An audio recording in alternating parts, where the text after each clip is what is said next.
Welcome back to Radical and Relevant. Today's reading is from the Gospel of Luke, chapter 18, verses 9 through 14. Jesus also told this parable to some who trusted in themselves that they were righteous and despised others. Two men went up into the temple to pray, one a Pharisee and the other a tax collector. The Pharisee stood and prayed with himself, saying, God, I thank thee that I am not like other men, extortioners, unjust, adulterers, or even like this tax collector. I fast twice a week. I give tithes of all that I get. But the tax collector, standing far off, would not even lift up his eyes to heaven, but beat his breast, saying, God, be merciful to me, a sinner. Jesus said, I tell you, this man went down to his house justified rather than the other. For everyone who exalts himself will be humbled, but he who humbles himself will be exalted. What jumps out at you today? One of the great themes of salvation history is pride. One of the great themes of the gospel is the call to humility.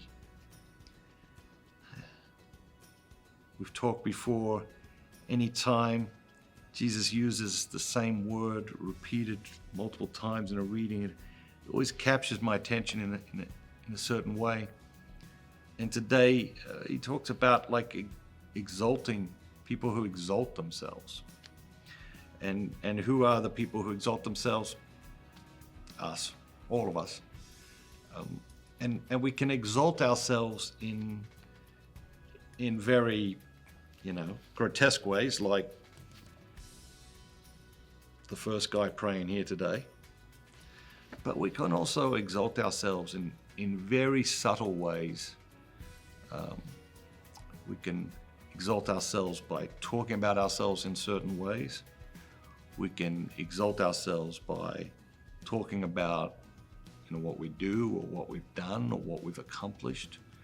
We can exalt ourselves by leaving pieces out of the story, only talking about the positive and leaving out the negative. I was talking to a friend yesterday, and he's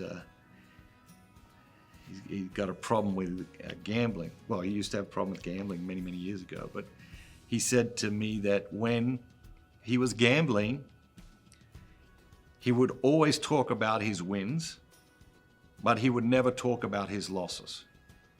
And so the people around him thought he was winning all the time when he was gambling, when in reality it was destroying his life. And so that's a way to exalt yourself, right? To only talk about your wins and never talk about your losses. We can do it in explicit ways. We can do it in very, very subtle ways. And of course, the gospel is a radical invitation to humility. And so let's go into the world today, humble hearts, see how God wants to use us for good. Have a great day, and remember, be bold, be Catholic.